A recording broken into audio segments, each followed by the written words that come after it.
Il y a des églises qui enseignent qu'une femme chrétienne ne peut pas porter un pantalon. Et il y a des chrétiens qui sont troublés à ce sujet. Deutéronome 22, verset 5. Une femme ne portera point un habillement d'homme et un homme ne mettra point des vêtements de femme. Car quiconque fait ces choses est en abomination à l'Éternel, ton Dieu. Amen. Ma question, parce que moi j'aime répondre aux questions par des questions. Est-ce que le pantalon, à la base, est un habit d'homme ou est-ce qu'il n'y a que des pantalons d'hommes?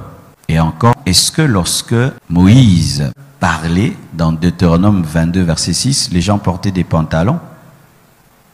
Non, les femmes portaient des robes. Et les hommes portaient quoi? Des robes. Amen. Hein? Alors, quand quelqu'un te donne un verset, tu dois le ramener dans son contexte. Moïse ne voyait pas un pantalon, il voyait une robe. Donc, Moïse disait qu'une femme ne peut pas porter une robe d'homme et un homme ne peut pas porter une robe de femme. Parce qu'il y avait des robes des hommes et les robes des femmes. Comme aujourd'hui, il y a des pantalons des hommes et des pantalons des femmes. C'est tout. Ah, ça c'est encore une autre chose dans la Bible qu'il faut comprendre. Il y a aussi la place de la culture juive dans la Bible. Voici maintenant. En ce temps-ci, dans notre culture, la robe, particularité la femme, le pantalon, particularité l'homme, mais il y a aussi des endroits où les hommes portent des robes. Au Sénégal, en Côte d'Ivoire, au Nigeria. Tu vas dire qu'ils pêchent? Ils pêchent pas. C'est leur culture.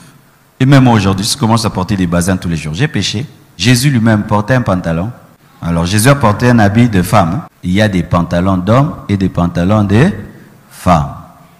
Il y a des choses que tu enseignes ici bien. Quand tu vas arriver dans un endroit, tu changes. Tu te rends compte que tu prêchais ta culture, tu ne prêchais pas la Bible. Dieu lui-même, il porte des pantalons, des robes.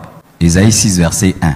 La Bible dit quoi? L'année de la mort du roi Osias, je vis le Seigneur assis sur un trône très élevé, et les pans de son pantalon remplissaient les temples. C'était le pan de quoi? La femme à la perte de sa avait touché le pantalon de Jésus, la robe de Jésus.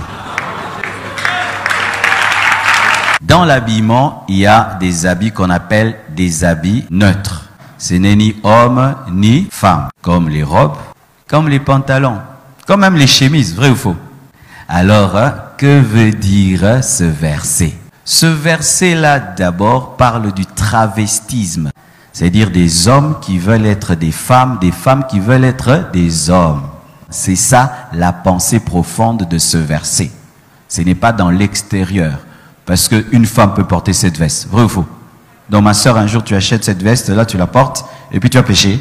Travestisme. Là, ça touche Dieu. Pourquoi? Parce que Dieu, dans son essence, dans ton essence, qui t'a créé homme, et toi maintenant tu veux devenir femme, et toi Dieu t'a créé femme, tu veux devenir homme, c'est ça le problème. De deux, c'est aussi lorsque le fait de porter un habit qui est dédié à un sexe précis devient un sujet de scandale. Imaginez, je viens aujourd'hui en talons, et puis en pagne, là quand même, vous voyez, là j'ai exagéré. Mais vous savez que dans certains endroits aussi les hommes portent des pagnes, les Japonais. Oh, les Japonais, les hommes portent un pagne et puis mettent un truc au-dessus, non? Est-ce que là-bas c'est un problème? Ce n'est pas un problème parce que dans leur culture, ça ne dérange pas. Donc il y a des versets qui sont culturels. Lorsque tu t'habilles, il ne faut pas frustrer ta culture. Sachez même, pour la jupe. Vous savez qu'au départ, même la jupe, c'était pas l'habit des femmes.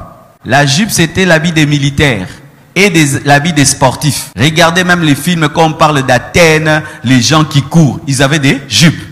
C'était ça leur culotte. Les militaires romains portaient des jupes. Jusqu'aujourd'hui en Écosse, il y a quoi? La jupe est écossaise. Qui est portée par qui? Des hommes. Les princes d'Angleterre, des fois ils portent une jupe quand ils veulent être dans son habit traditionnel. Ils appellent ça kilt, hein?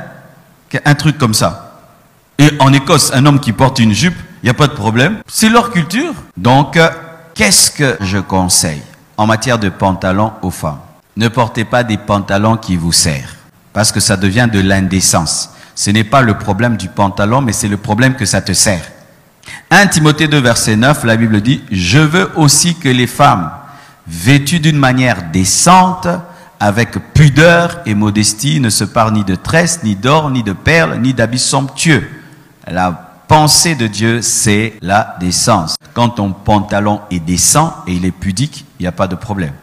Mais aussi, si tu n'as pas besoin d'en porter, tu te contentes des pagnes, des robes et des jupes, tant mieux, continue ainsi. Tout ce qui se fait sans conviction est un péché. Il y a d'autres choses, tu sens que ce genre d'habit ne passe pas. Comme il y a des femmes, elles ne portent jamais de jupes, elles portent que des robes. D'autres femmes qui portent que des pagnes.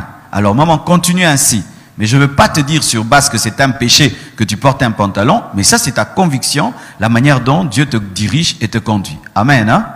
Deuxième question, le port du voile. Prenons le verset qu'une femme doit prier la tête voilée.